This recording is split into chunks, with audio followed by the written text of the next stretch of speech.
uma das mais dramáticas realidades na história da medicina. Heróis que enfrentam esta batalha na linha de frente para salvar vidas diante da pandemia da Covid-19.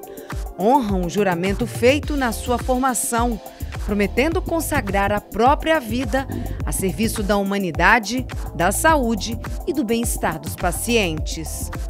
Sim, gente, verdadeiros heróis e heroínas que não usam capas, usam jalecos brancos quando estão nos hospitais aí cuidando dos pacientes, enfrentando essa terrível doença. Só que, infelizmente, muitos médicos acabam se tornando vítimas. Aqui no Espírito Santo, no ano passado, 21 profissionais morreram em consequência da Covid. E só nos 2 primeiros meses deste ano, 5 médicos também foram acometidos pelo esse novo coronavírus. E por conta disso, aí no mês de março, este mês que homenageia as mulheres, a gente vai hoje conversar com uma médica capixaba que está na linha de frente aqui no Espírito Santo, enfrentando, todo esse desafio da pandemia. Doutora Luzaneri Cruz, que é endocrinologista, ela trabalha no Dório Silva, na Serra, um dos hospitais referências aqui no Espírito Santo. Tudo bem, doutora? Tudo bem. Então, é uma verdadeira batalha, né? Não sei se você tem essa noção, assim, vem muito para mim essa interpretação que nós estamos vivendo realmente uma guerra não dita, silenciosa. E eu, como endócrino, mas antes disso, como clínico geral, que é a minha grande paixão, recebi esse convite de fazer esse enfrentamento, enquanto o consultório, logo naquela primeira fase que o consultório tinha se fechado, eu aumentei meu vínculo no estado e fui para dentro da linha de frente. Então, assim, a gente hoje tem uma experiência grande, mas quando eu entrei, a gente sabia muito pouco, sobre o coronavírus. Pois é, doutora, nesse início, a gente tem um ano aí de pandemia, medo, insegurança, é uma doença nova para todos, né?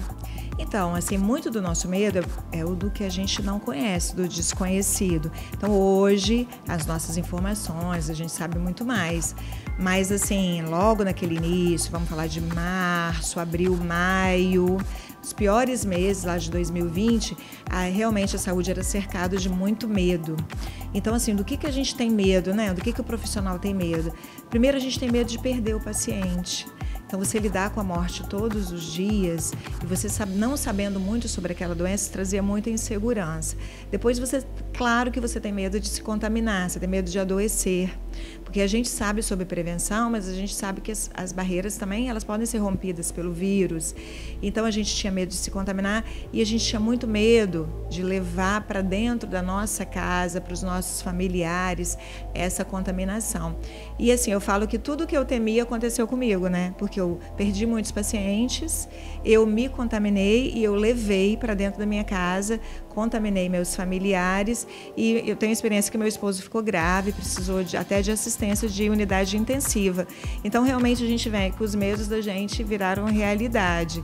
E hoje a gente lida muito com isso, Nós tivemos muitas perdas. Graças a Deus, a minha história foi muito feliz, Nós todos estamos bem, mas a gente conhece colegas nossos, você mesmo citou esse número, Só esse ano 5 colegas nossos, médicos, faleceram. Mas olha só, e enfermeiros e técnicos de enfermagem. Muitos profissionais da saúde, Muitos profissionais da saúde. Então, eu falo assim, todos os grupos que eu posso, eu falo, olha, peçam muito a Deus, clamem, façam oração, dentro da sua fé, porque esses profissionais precisam de sabedoria e de coragem, Precisam de muita coragem, porque realmente nós estamos dentro de uma guerra, uma luta diária. A rotina dos hospitais é muito dura. E olha que eu tenho experiência de hospital. Eu imagino os pronto-atendimentos, os pronto-socorros, Eu tenho experiência de estar doente e ter ido ser atendido no pronto-socorro. O colega que nos atendeu, ele realmente estava muito cansado. Ele teve um momento que ele olhou para mim com um olhar tão cansado e falou assim, você se importa de eu olhar esse exame? O exame ainda não ficou pronto. Você se importa de eu ir almoçar? Porque eu estou até essa hora, umas 2 horas da tarde, sem comer. Eu falei, não, por favor, vai lá. Eu entendo, porque eu também estou na linha de frente. Mas, às vezes, o outro paciente não entende que esse médico precisa de um momento de respirar, até para poder raciocinar melhor. Então, realmente, são muito exigidos e estão muito cansados. Você chegou a se sentir sobrecarregada em algum momento? Até mesmo chorar? Como é que é? Ah, muito, né? A gente se sente muito sobrecarregado. E eu tinha uma colega, não aconteceu comigo, mas eu tinha uma colega que ela falava assim, que todos os dias que ela sabia que ia para o hospital, na noite anterior ela chorava. Isso é um fenômeno chamado burnout, né? A gente adoece por causa do trabalho, um adoecimento relacionado ao trabalho. Mas, assim, muitas vezes eu me sentia mais cansada no dia que antecedia a minha ida ao hospital. Eu falei, por que eu estou tão cansada? É realmente uma sensação de exaustão, a força está indo embora. Mas a gente se motiva quando chega lá, quando você vê o paciente, quando você olha no olho dele, quando ele confia em você, aí você tira as forças, elas voltam. Né? E realmente é uma coisa sobrenatural. Essa força que a gente da saúde está tendo é uma coisa que a gente não explica com as nossas regras aqui desse mundo, né? Eu imagino, doutora. Inclusive, a doutora falou agora que, infelizmente, viu muitos pacientes aí perdendo a vida, mas eu tenho certeza que você tem noção dos pacientes que você conseguiu ajudar a salvar. Apesar dessa exaustão toda, vale a pena, né, doutora? Vale a pena, e assim, tudo que a gente vê que tem comprovação científica, que a gente possa investir para o paciente sair, vale muito a pena. Então, até comentei com você, né, que eu tenho feito postagens no Facebook incentivando a vacinação, pedindo para que essas famílias confiem nisso, porque essa questão, toda essa polêmica em torno de vacina não é hoje, não é dessa vacina. Em 1900, Oswaldo Cruz também tinha essa polêmica. As pessoas em 1900 também não queriam se vacinar contra a varíola, achavam, não tem muita comprovação científica, nós estamos de cobaia. Era o mesmo discurso, diferente de hoje. Oswaldo Cruz, a equipe dele iam de porta em porta e eles eram agredidos, né? As pessoas jogavam coisas neles e ele insistiu, e hoje o que a gente tem aí? A varíola praticamente foi extinta do mundo. Então, hoje a gente vê que o Oswaldo Cruz estava certo. Então, assim, a gente precisa incentivar aquilo que as pessoas acreditam pouco, mas que estão em dúvida, mas assim, funciona. Vamos dizer, usar máscara, chatíssimo. Te falei, né? Quando eu entrei no hospital que eu trabalho, eu conheci pessoas já trabalhando com Covid. Então, tem pessoas de lá que eu trabalho há meses e que eu não conheço a face delas. Eu nunca as vi sem máscara. Então, assim, essa nova realidade de você conhecer pessoas, você conhecer só os olhos das pessoas. Você já não vê mais o sorriso das pessoas, né? Isso, claro que isso é duro, claro que é mais legal, é melhor andar sem máscara, mas não é possível nesse momento. Afastamento, assim, a gente vê menos os nossos familiares, igual você falou, né? Tem um ano que não vê o seu pai. Então, assim, a gente precisa de fazer o afastamento. Infelizmente, não dá para comemorar o campeonato carioca no bar, que seria maravilhoso. Talvez você tenha que comemorar dentro de casa, né? Todo mundo tem que fazer um sacrifício. Os médicos estão fazendo um sacrifício, né? As ações têm que ser coletivas, né? Então, precisamos comprar vacina, óbvio. Mas a ação também tem que ser individual. Então, eu preciso me isolar, eu preciso usar máscara, eu preciso passar álcool gel. Se a gente não fizer as duas ações, não vai dar certo. Nós vamos demorar, nós vamos vencer essa guerra. Mas a questão aí é tempo. Se vai ser um tempo curto para a gente vencer ou se a gente vai levar muitos meses ou até anos para vencer a guerra. Quanto mais demorar, mais vidas serão perdidas. Por falar nisso, doutora, já tomou vacina?